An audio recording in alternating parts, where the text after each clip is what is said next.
Hello दर्शकों, आप सब लोग कैसे हैं।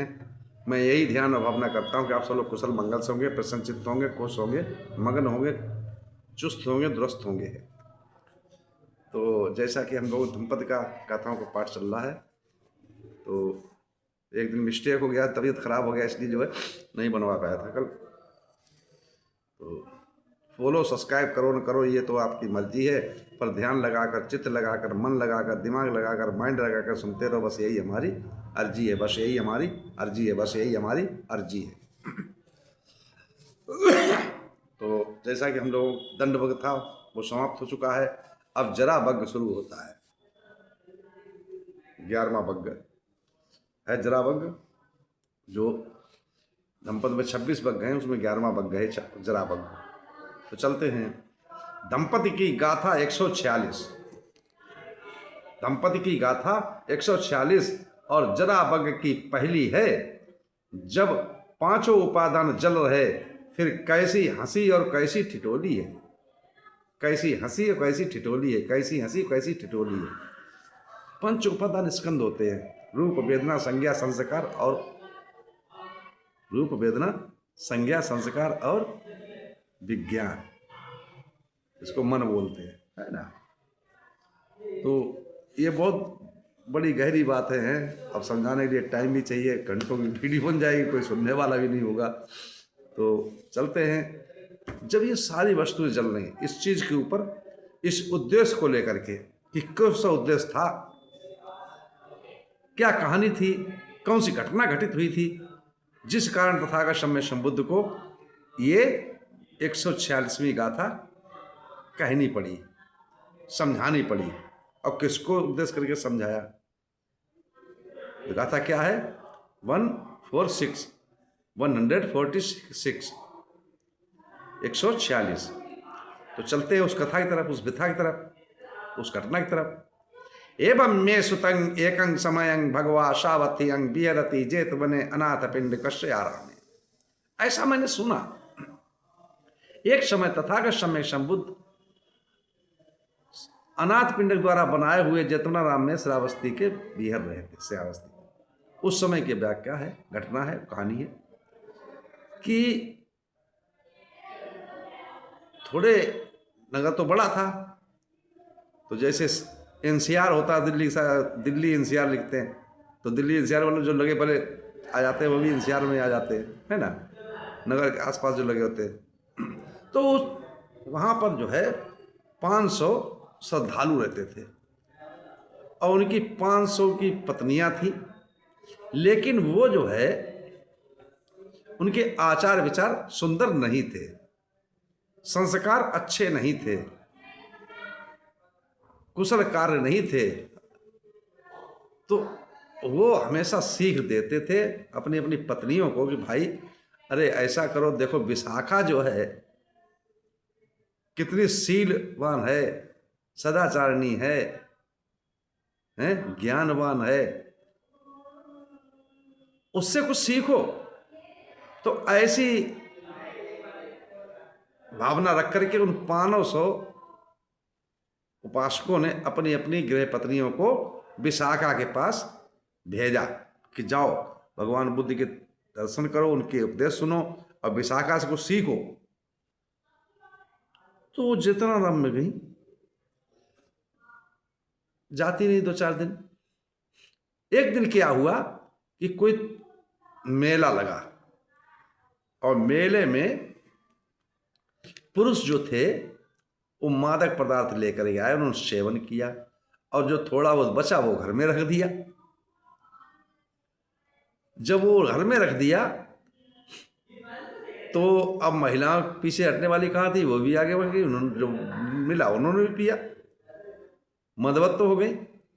तो पुरुषों ने आकर पीटा और पीटने के बाद फिर कहा कि देखो विशाखा सीखो, सदाचार सीखो, ज्ञान की बातें सीखो, जीवन जीने कला सीखो।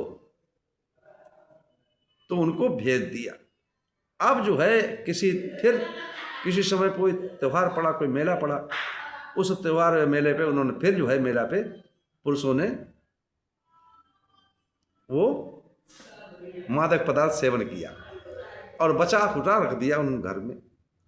इधर क्या हुआ, वो 500 जो स्त्रियां थी, जो देवियां थी, जो उपासिकाएं थी, उन्होंने उन मादक पदार्थों को छुपा कर दिया और जाकर के जेतवनाराम में पहुंच गई भगवान बुद्ध के उपदेश सुनने के लिए।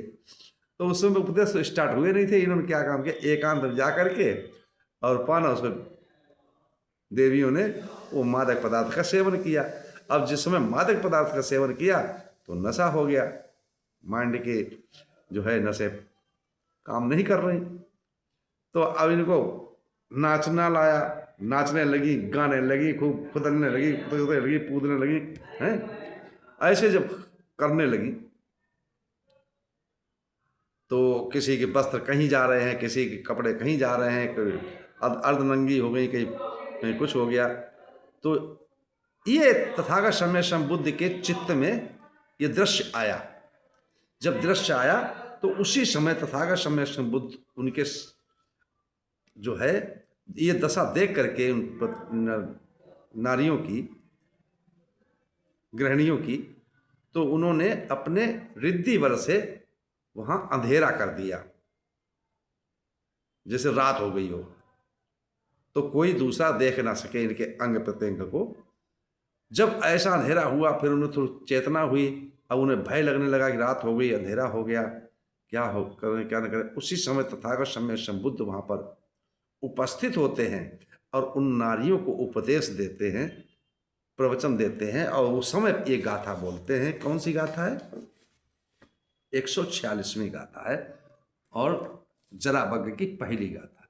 जरा माने होता जल्ला है ना। तो गाथा क्या है मैं आपको सुनाता हूं। कौन हासो किमानंदो, कौन हासो किमानंदो, नित्यं प्रज्वलिते सती, अंधकारेण ओनद्धापदीपं न गवेशथा। कौन हासो किमानंदो, नित्यं प्रज्वलिते सती, अंधकारेण ओनद्धा पदीपं न गवेशथा। इसका अर्थ क्या है समझाता हूं आपको कि जब नित्य जल रहा है तो हंसी कैसी, खिलखिलाहट कैसी, आनंद कैसा, मौज मस्ती कैसी। अंधकार से घिरे प्रदीप की तरफ निकलो और खोज करो कि अपने अंदर जो ज्ञान प्राप्त करोगे, खोज करोगे, तो वो आपका अपना ज्ञान होगा। जब आप मेडिटेशन बैठेंगे, विपश्यना करेंगे, ध्यान साधना करेंगे, तो उसमें अपने आप को रखना पड़ता है, समझना पड़ता है, देखना पड़ता है कि हमारे अंदर कौन सी बुराइयां, उनको निकालें। जब शरीर जल, बोलो सारी वस्तुएं, जैसे जो 6 रश्मियां निकलती थी तथागत सम्यक संबुद्ध के, जो आप चक्र धम्म चक्र देख रहे हैं ना उनके पीछे, ये 6 रश्मियां निकलती थी उनके, प्रकाशित होते थे, तो वो घूमती थी बराबर, है ना। तो उसमें जैसे कि प्रत्याद दिखाया था तथागत सम्यक संबुद्ध ने, कहाँ पर? कपिल वस्तु में एक अंग से पानी की धाराएं निकल रही, एक अंग से आग निकल रही। तो जो क्षण क्षण में जरा का मतलब है कि जलना, जब सारा हमें भी जलना पड़ेगा, हमारे संस्कार है उनको भी जलना पड़ेगा, तो हम क्यों अकुशल कर्म करें, क्यों बुरे कार्य करें, क्यों तुच्छ कार्य करें? जब सारा संसार जल रहा है और जलना है, सब कुछ, जितना प्राणी सबको मरना है, क्षण क्षण एक एक क्षण में जल रहा है। ये मेडिटेशन की भावना है, ध्यान करने के देखना। तो जब परिवर्तन हो रहा है, चल रहा है, तो हमारे ये मादक पदार्थों का सेवन कैसा, ये हर्षोल्लास कैसा, ये ठिठोली कैसी, ये आनंद कैसा। असली आनंद जो खोजना है तो अपने अंदर विपश्यना के द्वारा खोजिए, उस पे लगिए, तब आपका कल्याण होगा, आपको मुक्ति मिलेगी, आपको सुख प्राप्त होगा, आपको निर्वाण मार्ग मिलेगा, मोक्ष मिल सकता है। ऐसा तथागत सम्यक संबुद्ध ने उस समय समझाया। इसी के साथ मैं अपनी वाणी विराम देता हूँ। आप सब लोगों को मंगल हो, कल्याण हो, सुखी जीवन हो। निरोगी काया हो, दुख दूर हो जाए, सुख से वास करो, हमेशा प्रशंसित रहो। आप सब लोगों को मंगल हो, मंगल हो, मंगल हो।